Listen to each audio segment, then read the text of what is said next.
എല്ലാവർക്കും സുഖമാണെന്ന് വിശ്വസിക്കുന്നു. സംസ്ഥാനത്ത് പുരോഗമിക്കുന്ന ഡിജിറ്റൽ റീസർവേ 3 ഘട്ടങ്ങളിലായി 639 വില്ലേജുകളിൽ നടപടിക്രമങ്ങൾ ആരംഭിക്കുകയും അതിൽ 520 വില്ലേജുകളിൽ സർവേ പ്രവർത്തനങ്ങൾ ഫിസിക്കലായി ആരംഭിക്കുകയും ചെയ്തിട്ടുണ്ട്.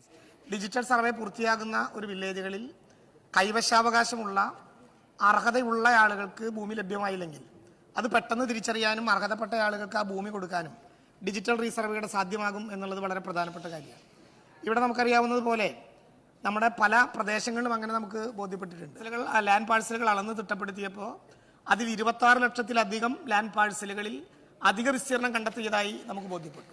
സ്വകാര്യ ഭൂമിയിൽ അതിർത്തിക്കകത്ത് നിൽക്കുന്ന അധിക വിസ്തീർണം ഉണ്ടാകുന്നത് നേരത്തെ കൺവെൻഷൻ മെത്തേഡുകൾ അളന്ന് ഇപ്പോൾ നേരത്തെ അംഗം പറഞ്ഞതുപോലെ ഏറ്റവും കൃത്യമായിട്ടുള്ള ആക്യുറസി ഉപയോഗിച്ചിട്ടുള്ള ആർട്ടിക്കർ ഓവർ കൊണ്ട് അളക്കുന്നതായിരിക്കും. ബൗണ്ടറിക്ക് അകത്ത് നിൽക്കുന്ന അധിക കൈവശമാണെങ്കിൽ സ്വകാര്യ ഭൂമിയിലെ അധിക കൈവശം സർക്കാരിന് ഏതെങ്കിലും വിധത്തിലുള്ള ബാധകതകളില്ലാത്തതോ ഭൂമിയുമായി ബന്ധപ്പെട്ട തർക്കങ്ങളില്ലാത്തതോ അതിർത്തി പ്രശ്നങ്ങളില്ലാത്തതോ ആയ സ്ഥലങ്ങളിൽ ആ ഭൂമി സ്വകാര്യ കൈവശത്തിലുള്ള അധിക ഭൂമി ക്രമവൽക്കരണ ബില്ലിന് കഴിഞ്ഞ നിയമസഭാ യോഗം അംഗീകാരം നൽകിയിട്ടുണ്ട്. ഈ സഭാ സമ്മേളനത്തിൽ അത് അവതരിപ്പിക്കാൻ കഴിയും എന്ന് തന്നെയാണ് നമ്മൾ കരുതുന്നത്. സ്വകാര്യ ഭൂമിയുടെ വ്യക്തമായ അതിർത്തിക്കുള്ളിൽ അധിക ഭൂമി കണ്ടെത്തുന്നത് ഡിജിറ്റൽ സർവേ വഴി അളക്കുമ്പോൾ അളവിൽ കൃത്യത ഉണ്ടാകുന്നത് മൂലമാണ് ഇങ്ങനെ അധിക ഭൂമി വരുന്നത്. ഇതാണ് സെറ്റിൽമെന്റ് ആക്ടും റൂളും അനുസരിച്ച് നടപ്പിലാക്കാൻ വേണ്ടി സർക്കാർ ഉദ്ദേശിക്കുന്നത്. ലക്ഷക്കണക്കിനായ ആളുകൾക്ക് ഇതിന്റെ ഭാഗമായിട്ടുള്ള ഗുണം ലഭ്യമാകും എന്നാണ് പ്രാഥമികമായി മനസ്സിലാക്കാൻ കഴിയുന്നത്. സംസ്ഥാനത്ത് നടന്നുകൊണ്ടിരിക്കുന്ന ഡിജിറ്റൽ റീസർവേയുമായി ബന്ധപ്പെട്ട് റവന്യൂ മന്ത്രിയുടെ ഭാഗത്തുനിന്ന് വന്നിട്ടുള്ള വളരെ പ്രധാനപ്പെട്ട അറിയിപ്പുകളുണ്ട്. ഭൂമിയുള്ള ആളുകൾ നിർബന്ധമായിട്ടും അറിയേണ്ട ഏറ്റവും പുതിയ അറിയിപ്പുകളാണ് ഈ ഒരു വീഡിയോയിൽ നിങ്ങളുമായിട്ട് പങ്കുവെക്കുന്നത്. സംസ്ഥാനത്ത് തർക്കങ്ങളില്ലാത്ത അതിർത്തിക്കുള്ളിലുള്ള അധിക ഭൂമി ഡിജിറ്റൽ റീസർവേയിൽ കണ്ടെത്തുമ്പോൾ അത് ക്രമവൽക്കരണ ബില്ലിന് കഴിഞ്ഞ നിയമസഭാ യോഗം അംഗീകാരം നൽകിയിരുന്നു. ഇപ്പോൾ നടന്നുകൊണ്ടിരിക്കുന്ന നിയമസഭാ സമ്മേളനത്തിൽ ബില്ല് അവതരിപ്പിക്കും എന്നും റവന്യൂ മന്ത്രി കെ രാജൻ വ്യക്തമാക്കി.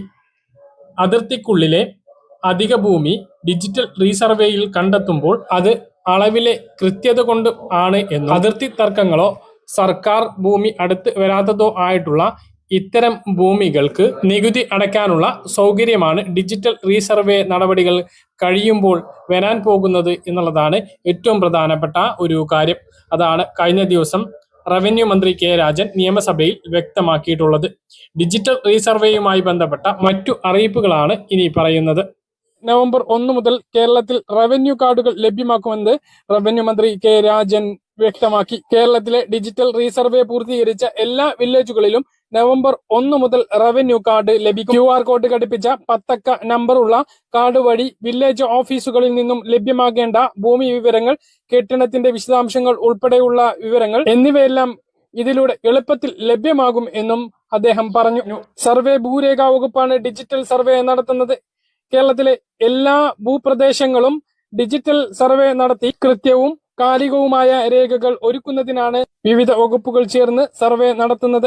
ഭൂസേവനങ്ങൾ ഏകജാലക സംവിധാനത്തിലൂടെ പൊതുജനങ്ങൾക്ക് നൽകുന്നതിനായി റവന്യൂ രജിസ്ട്രേഷൻ സർവേ വകുപ്പുകൾ സംയുക്തമായി എന്റെ ഭൂമി സംയോജിത സർക്കാർ പോർട്ടലിലും ആരംഭിച്ചിട്ടുണ്ട്.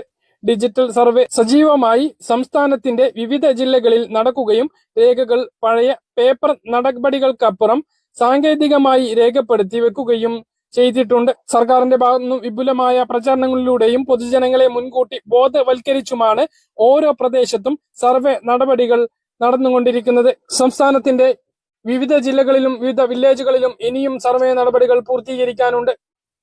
അതുകൊണ്ട് തന്നെ സർവേ നടപടികൾക്ക് മുമ്പ് പൊതുജനങ്ങൾ ശ്രദ്ധിക്കേണ്ട വളരെ പ്രധാനപ്പെട്ട ചില കാര്യങ്ങളുണ്ട്. ഒരു വില്ലേജിന്റെ സർവേ ആരംഭിക്കുന്ന വിവരം ഗസറ്റിൽ പ്രസിദ്ധീകരിക്കുന്നതോടെ സർവേ നടപടികൾക്ക് തുടക്കമാകുന്നതാണ്. ബന്ധപ്പെട്ട ഓഫീസുകളിൽ നിന്നും രേഖകൾ ശേഖരിച്ച് എന്റെ ഭൂമി പോർട്ടലിൽ അപ്ലോഡ് ചെയ്ത ശേഷം വാർഡ് തലത്തിൽ സർവേ സഭകൾ വിളിച്ചു ചേർത്ത് നടപടിക്രമങ്ങൾ വിശദീകരിക്കും. സർക്കാർ ഭൂമികൾ പുനർനിർണയിച്ച് നിലനിർത്തും.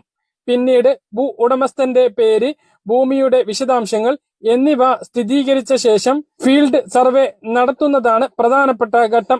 ഭൂമിയുടെ വിസ്തീർണം, അളക്കൽ തുടങ്ങിയവ ഫീൽഡിൽ വെച്ച് തന്നെ ഭൂ ഉടമസ്ഥനെ ബോധ്യപ്പെടുത്തും. ഭൂ ഉടമസ്ഥരുടെ ഫോൺ നമ്പർ ഭൂരേഖയുമായി ബന്ധിപ്പിക്കും. സർവേ പൂർത്തിയാകുന്ന മുറയ്ക്ക് റെക്കോർഡുകൾ പൊതുപരിശോധനയ്ക്ക് വേണ്ടി പ്രദർശിപ്പിക്കും. ഇനി ഇതിൽ പരാതി ഉയർന്നിട്ടുണ്ട് എങ്കിൽ അത് പരിശോധിക്കാനുള്ള സംവിധാനവും സർവേ നടപടിയുടെ ഭാഗമാണ്. ഡിജിറ്റൽ സർവേ പൂർത്തിയാകുന്ന മുറയ്ക്ക് പ്രസ്തുത പ്രദേശത്തെ ഭൂരേഖകൾ എന്റെ ഭൂമി പോർട്ടലിൽ ലഭ്യമാക്കും. വാർഡ് തലത്തിൽ ഡിജിറ്റൽ സർവേ റെക്കോർഡുകൾ പ്രദർശിപ്പിക്കും.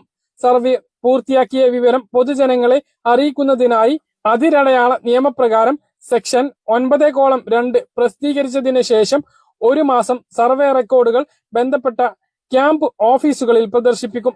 പൊതുജനങ്ങൾക്ക് ഈ അവസരം പ്രയോജനപ്പെടുത്തി റെക്കോർഡുകൾ പരിശോധിച്ച് തെറ്റുകൾ ഇല്ല എന്ന് ഉറപ്പുവരുത്താവുന്നതാണ്. സർവേ റെക്കോർഡുകൾ അപാകത ഉണ്ട് എങ്കിൽ പോർട്ടൽ മുഖേന അറിയിക്കാം. ഈ അവസരം പ്രയോജനപ്പെടുത്തുകയാണ് എങ്കിൽ പിൽക്കാലത്ത് കണ്ടെത്തുന്ന അപാകതകൾ പരിഹരിക്കാൻ വരുന്ന കൂടുതൽ സമയവും പരിശ്രമവും വേണ്ടിവരില്ല എന്ന കാര്യം പ്രത്യേകം ഓർക്കുക. പരാതി പരിഹാര സമയത്തിന് പിന്നാലെ സെക്ഷൻ 13 പ്രകാരം വിജ്ഞാപനം പുറപ്പെടുവിച്ച് സർവേ നടപടി പ്രകാരം പൂർത്തിയാക്കുകയും റെക്കോർഡുകൾ റവന്യൂ ഭരണത്തിന്റെ പ്രാബല്യത്തിലാക്കുകയും ചെയ്യുന്നു. ഭൂ ഉടമകൾക്ക് സർവേ സഭയിലും മറ്റ് യോഗങ്ങളിലും പങ്കെടുക്കുക എന്നത് ഏറ്റവും പ്രധാനമാണ്. സ്വന്തം ഫോൺ നമ്പർ ഉപയോഗിച്ച് എന്റെ ഭൂമി പോർട്ടലിൽ രജിസ്റ്റർ ചെയ്യുക.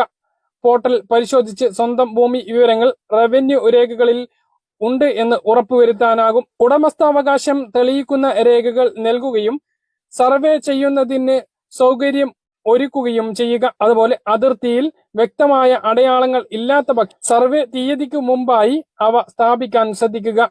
സർവേ സമയത്ത് നേരിട്ട് ഹാജരാക്കി തങ്ങളുടെ ഭൂമിയുടെ എല്ലാ ബെൻഡ് പോയിന്റുകളും കൃത്യമായി സർവേ ടീമിന് കാണിച്ചു കൊടുക്കുക. ഓരോ ഭൂമിയും പ്രത്യേകം പാഴ്സലുകളായി സർവേ ചെയ്തിട്ടുണ്ട് എന്ന് ഉറപ്പാക്കണം. സർവേ സമയത്ത് ഭൂ ഉടമസ്ഥൻ സ്ഥലത്തില്ല എങ്കിൽ പകരമായി ഒരാളെ ചുമതലപ്പെടുത്തുകയും മതിയായ രേഖകൾക്കായി കത്ത് നൽകുകയും ചെയ്യുക. സർവേ ഉദ്യോഗസ്ഥർ ഫീൽഡിൽ വെച്ച് കാണിച്ചു തരുന്ന വിവരങ്ങൾ, അതായത് വിസ്തീർണം, ഉടമസ്ഥന്റെ പേര് തുടങ്ങിയവ ശരിയാണ് എന്ന് ഉറപ്പുവരുത്തും. ഭൂ ഉടമസ്ഥന്റെ ഫോൺ നമ്പർ ലാൻഡ് റെക്കോർഡുമായി ബന്ധിപ്പിക്കുന്നതിന് ഫോൺ നമ്പറിൽ ലഭിക്കുന്ന വെരിഫിക്കേഷൻ കോഡ് സർക്കാർ ഉദ്യോഗസ്ഥർക്ക് നൽകേണ്ടതാണ്.